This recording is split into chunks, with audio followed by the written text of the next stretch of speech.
Hey guys, welcome back on the channel. Today we're taking a look at THORSwap. This is a pretty unique decentralized exchange because it allows you to operate with a ton of tokens across 9 chains. You can see here on the search bar, they do support over 5,000 tokens across 9 chains. And what it makes it special is just because you're not working with, for example, wrapped Ethereum, wrapped Bitcoin, or BTCB. If you watched some of my previous videos, for example, with Bitcoin on the Binance Smart Chain, you will see that they don't have wrapped Bitcoin or Bitcoin itself. They will have a different token, which is BTCB. It's issued by Binance, it's pegged one-to-one to Bitcoin, etc. But technically, it's not the same thing as Bitcoin. Therefore, here with THORSwap, you always operate with the native tokens of the specific chain you're talking about or looking to do swaps with. So that's what we will be taking a look at on this video, how we can use THORSwap, the different possibilities for earning, and they have staking, they have liquidity pools, they operate in a pretty unique fashion, as we will see. So that's what we will be talking on today's video. Now, if we take a look here on the DEXs featured on DeFi Llama, if we look for the ones that have been generated the most volume for the past day, we will see that THORSwap, it's not ranking on top 10, but usually they are. Right now they're ranking on the 12th position, and as you can see, they only have one chain, which is THOR chain. And that's just because they don't need to operate with different chains, like for example what we see happening with PancakeSwap or Uniswap, because they don't have the same characteristics of THORSwap. THOR chain supports native tokens, so they don't need to deploy on different chains. They found another way to deal with that, and basically what they're doing, they're making different assets to be compatible on their own DEX. THOR chain, it's for that reason itself pretty much unique. But the good thing about it is that their native token, which is THOR, it's not as valuable as it was once in the past. So let's take a closer look on THOR chain stats here on DeFi Llama. As you can see, the volume here has been ramping up like it never has been since they launched, which is very interesting because if we cross this information with the value of the native token of THORSwap, which is THOR, you will see that there's, in my opinion at least, a ton of potential for the token to just appreciate in price. Now, looking at the chart for THORSwap's native token, which is THOR here on CoinMarketCap, this is the all-time chart. You can see it started trading at around $3 for a token, and right now it's basically pretty much at an all-time low. It's not technically an all-time low, but because we saw it here back in July 2023, we saw it at around 10 cents, but it's pretty much on a down low now, which is a really good thing if you're bullish about it, because there's not pretty much a ton of room for it to go even further down. I think we're pretty much at the bottom, which means if it moons, you're pretty much gonna catch up the ride from the bottom all the way up if you have enough guts to hold it in the meanwhile, right? If this thing goes back up to all-time high prices, so really great opportunity, I would say. Now, this is not financial advice, we're just speculating, but if you cross this info with the volume that I just showed you on DeFi Llama, it's showing that there's more action. If there's more action, there's more eyes on it, and potentially there's going to be more buys on the THORSwap THOR token. There's always going to be 3 parts in a chart. There's going to be a breakup, a breakdown, and a flat line. We see a couple of breakdowns here, we see a long flat line, and we only see, let's say, 2 breakups. So to me, this does seem to be brewing for a breakup, which means a ton of X's on the way up. But again, this is not financial advice. I'm just sharing my opinions with all you guys here. So let me know what you think about it on the comment section. If you're bullish about THORSwap or not, if you have known about this protocol. Right now, as you can see here, it's down 90% from all-time highs. So going in right now, it's pretty much scooping from the bottom. Let's see how it goes, but let's jump in on their application and see how it works. Now, let me just start by saying that they do have a ton of tutorials. They do have their own YouTube channel, and I would say that overall it's very good quality of information. If you're a newbie, it's going to get you up with how the platform works in no time. Also, on top of the video tutorials, they do have very well structured and detailed docs. So if you're interested, you should definitely take a look at that. Now, THORSwap gives you all the options here on one screen. It's super easy to understand and to start operating with. Simplicity at its finest, I would say. You can connect a ton of wallets. So there's two buttons that you can press to start and connect your wallet. You can connect even several wallets, not just one at a time. Because let's say if you want to trade Bitcoin for Ethereum, you can connect your Bitcoin wallet and your Ethereum wallet at the same time, and you can swap from one wallet to another. Just like that. You don't need to go to any other service. That is something that ties directly to the cross-chain swap that they have. So they don't operate with external bridges that can be exploited, etc., etc. You can operate, like I said in the beginning, with the native tokens just like that. And if you do that, just take note that you will not be using the Rune token, because Rune is the native token of Thor chain. And usually when you use, for example, something on Ethereum, you're going to pay Ethereum for gas fees. In this case, if you're operating with different chains, you're going to use the token, the native token of the chains. For example, if you're swapping Ethereum for Bitcoin, you're going to pay gas with Ethereum. But if you are going to operate with the platform here itself, let's say you go on Earn or you go on to some of the liquidity pools that you want to deposit, then you will pay Rune, which is the native token of Thor chain. The token we just took a look at in the chart at CoinMarketCap, it's THOR, the native token of THORSwap. So it's the same thing as Cake on PancakeSwap or Uni on Uniswap, etc.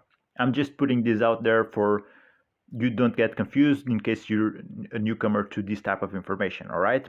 Now, this is the swap function. It's the basic function of any DEX. It's pretty much straightforward, and it allows you to swap all these tokens cross-chain, and it's again the native token. It's not going to be a pegged version like we have on Binance when it comes to Bitcoin. There's no Bitcoin in there. There's BTCB, which is the pegged version, is the equivalent version of Bitcoin if you want to have it on the Binance Smart Chain network.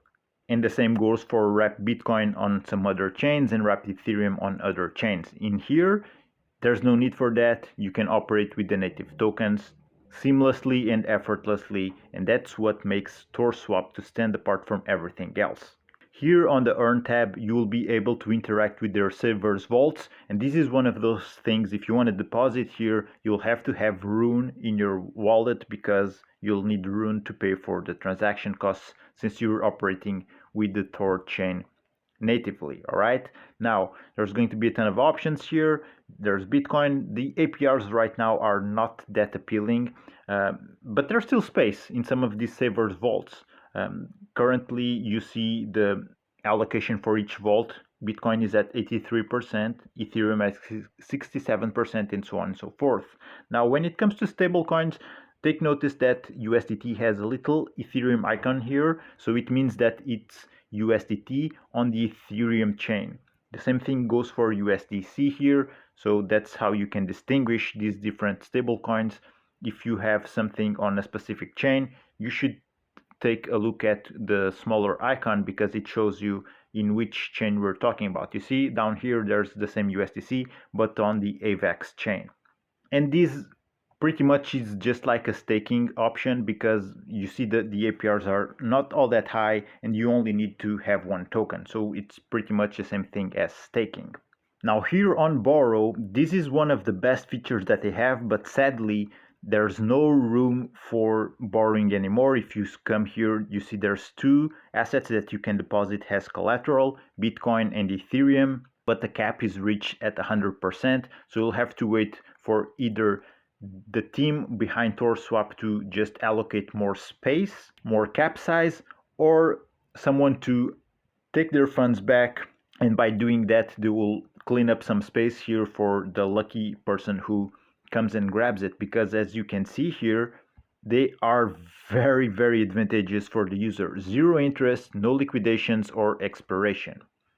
I don't know any other platform which is offering tremendous advantageous loan conditions, but that's why it's completely allocated, and this is something that opened not long ago, earlier this year. So you can see how popular this has got with users.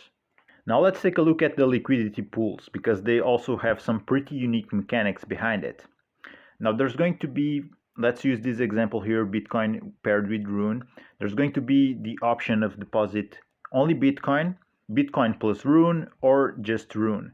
But either way, either option you choose, you will always have the underlying asset to be split into two. So in the end, even if you deposit solely Bitcoin, you are going to be rebalanced, and a percentage, half of your Bitcoin basically will be transformed into Rune, so you'll get exposure to both assets.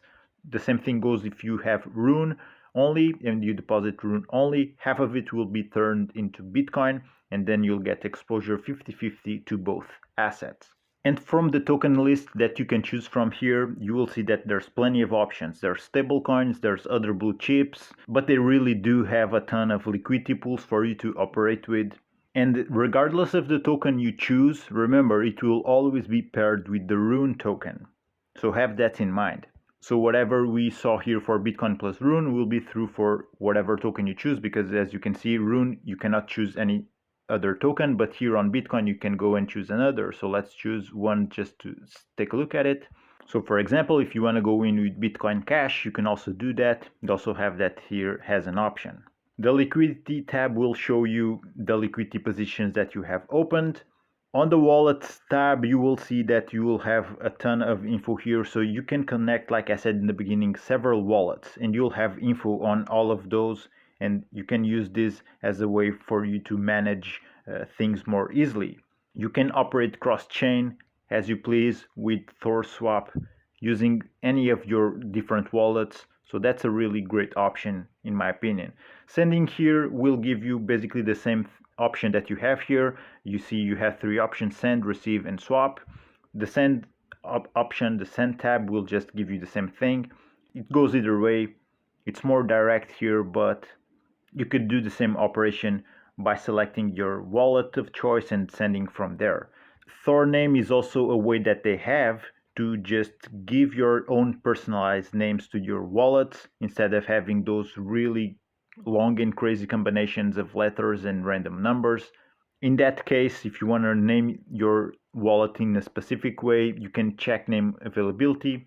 And it's a cool option because it allows you to identify your wallets more easily. For example, if you have a name for a specific chain, etc., etc. Now here on dashboard, it will give you all the stats involved: the TVL, the total liquidity, active bonds, total volume, 24-hour volume, and it will also give you a breakdown of what's happening with all the liquidity pools here. So remember, what's showing up here, it's going to be this specific token, Bitcoin paired with Rune, for example, unless you're looking here at the Savers APR, because the Savers APR, it will only have you exposed to one token. That's the thing we saw on the first Earn tab. Remember, that's the Savers APR. And since you only have exposure to one token, the APRs here will be lower than compared with the liquidity pools.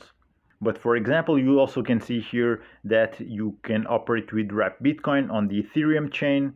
I'm not sure why the APR here is showing negative, if that has some implication on it, but it might be having something to do with impermanent loss. I'm not sure, I'm just assuming that. But they do offer some really good options with liquidity pools here. For example, look at here USDT on the BNB Smart Chain. It's having an APR of 59%. This is very high for a stablecoin.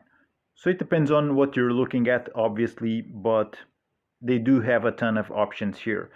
THOR Yield is just going to send you straight up to another decentralized application that they do have on their ecosystem, that it's more tailored to manage what you have ongoing here with Saver Vaults, liquidity pools, etc. Now there's also going to be the THOR node tab, so if you want to invest in one of their nodes, that's going to be for a bit more advanced users. So if you're a complete beginner, take your time to learn about it, but it also will give you rewards based on the revenue generated by THORSwap. And to finish it up, let's talk a little bit about the THOR token once again. They have staking, and they also have the burning volume so far. So they do have a ton of burning mechanisms to keep the price check on the THOR token.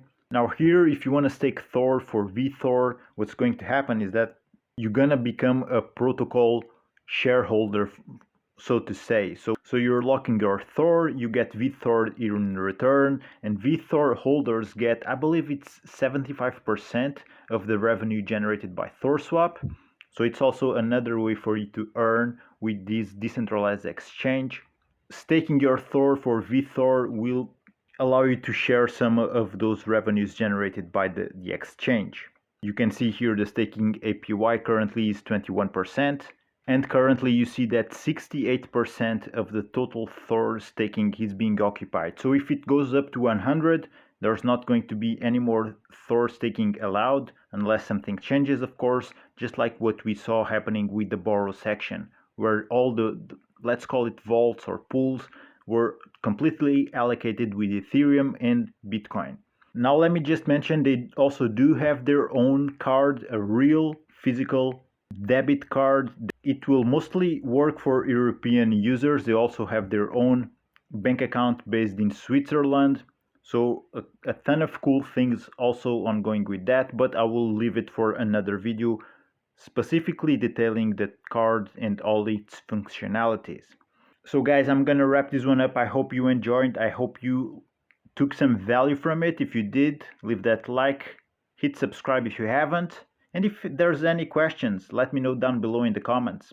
With that being said, guys, thank you for watching. Take care, stay safe. You know how crazy crypto can get, and I'll see you on the next one.